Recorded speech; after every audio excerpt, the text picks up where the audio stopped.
अगर दुनिया खत्म होने से पहले तुम्हें सिर्फ एक जानवर खाने का मौका मिले तो तुम क्या चुनोगे? इस दुनिया में एक अजीब नियम था। तबाही आते ही हर इंसान उसी जानवर में बदल जाता था जिसे उसने आखिरी बार खाया होता। किसी ने बीफ नूडल्स खाए और एक ब्लैक ड्रैगन बन गया, किसी ने फ्राइड चिकन खाया और अमर फीनिक्स की ताकत पा ली। लेकिन मेरे साथ सबसे बुरा हुआ। मैंने बस ब्रेड चिकन राइस खा लिया और मुझे लड़ने की ताकत नहीं बल्कि गाना, डांस और रैप करने की स्किल मिल गई। ऐसी दुनिया में जहाँ हर तरफ खूंखार राक्षस घूम रहे थे, मैं ज्यादा देर तक जिंदा नहीं रह पाया। लेकिन मौत के बाद मैं तबाही से सिर्फ एक दिन पहले दोबारा जन्म ले चुका था। इस बार मुझे भविष्य की हर सच्चाई पता थी, इसलिए मैंने फैसला किया कि इस बार मैं दुनिया का सबसे ताकतवर इंसान बनूंगा। सबसे पहले मुझे चाहिए था उल्लू, ताकि अंधेरे में भी सब कुछ साफ दिखाई दे और रात का राजा बन सकूं। उसके बाद इलेक्ट्रिक ईल, जो अपने शरीर से 800 वोल्ट से भी ज्यादा बिजली छोड़ सकती है। फिर मेरी नजर पड़ी बुलेट चींटी पर, अपने वजन से कई सौ गुना ज्यादा ताकत, खतरनाक जहर और बेहद शक्तिशाली काटने की क्षमता। लेकिन तभी मुझे एहसास हुआ, ताकत से ज्यादा जरूरी है बचाव। अगर डिफेंस कमजोर हुआ तो सबसे बड़ा शिकारी भी किसी और का शिकार बन जाएगा। तो अब सवाल था, मगरमच्छ का कवच चुनूं या कछुए की सुरक्षा? तभी मुझे याद आया, एक ऐसा जीव जो लगभग मर ही नहीं सकता, टार्डिग्रेड। अगर तबाही से पहले मैं इसे खा लूं तो शायद मुझे भी उसकी लगभग अमर जिंदगी मिल जाए। लेकिन क्या मैं समय रहते इसे ढूंढ पाऊंगा? 3 दिन बाद दुनिया खत्म होने वाली थी और मेरे पास अमर बनने का आखिरी मौका था। पार्ट 1 में आपने देखा था कि दुनिया की तबाही से पहले मुझे दूसरा मौका मिला था। मुझे पता था कि जो इंसान आखिरी बार जिस जीव को खाएगा वही उसकी ताकत बन जाएगी। इसलिए मैंने उल्लू,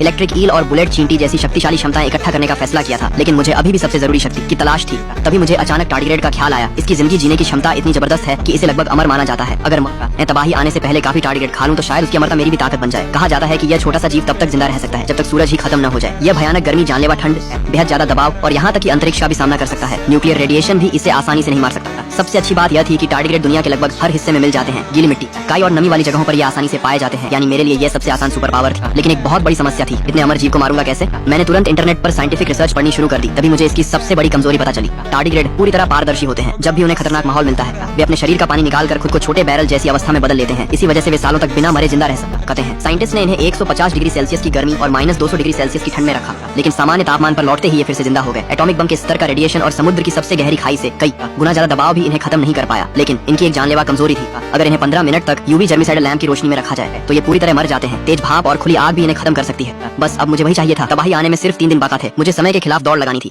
मैंने तुरंत ऑनलाइन एक माइक्रोस्कोप और यूवी जर्मिसाइडल लैंप मंगवा लिया। यूवी लैंप सबसे सुरक्षित तरीका था क्योंकि इससे टार्डिग्रेड मर जाएगा लेकिन उसकी ताकत सुरक्षित रहेगी। मेरे शहर के बाहर जंगल और खेत थे जहाँ हर तरफ काई जमी हुई थी। मैं तुरंत वहाँ पहुंचा और बड़ी मात्रा में काई और नम डंठल इकट्ठा करने लगा। इसी दौरान मेरी नजर घास पर रेंगते एक बड़े टार्डिग्रेड पर पड़ी। तभी मुझे अचानक याद आया, इस जीव में अपने कटे हुए अंग दोबारा उगाने की भी अद्भुत क्षमता होती है। मैंने तुरंत इंटरनेट पर इसकी पुष्टि की। जवाब पढ़ते ही मेरे चेहरे पर मुस्कान आ गई। अगर मुझे टार्डिग्रेड की अमरता और रीजनरेशन दोनों मिल जाएं, तो इस दुनिया में मुझे रोकना लगभग नामुमकिन हो जाएगा। मैंने सबसे पहले उस जीव को सुरक्षित घर पहुंचाया। इसके बाद मैं अपनी बाइक लेकर काउंटी टाउन के शॉपिंग मॉल पहुंचा। वहां से मैंने यूवी स्टेरिलाइजर खरीदा और हाई इलास्टिसिटी आले कपड़े भी लिए ताकि ट्रांसफॉर्मेशन के समय कपड़े फटे नहीं।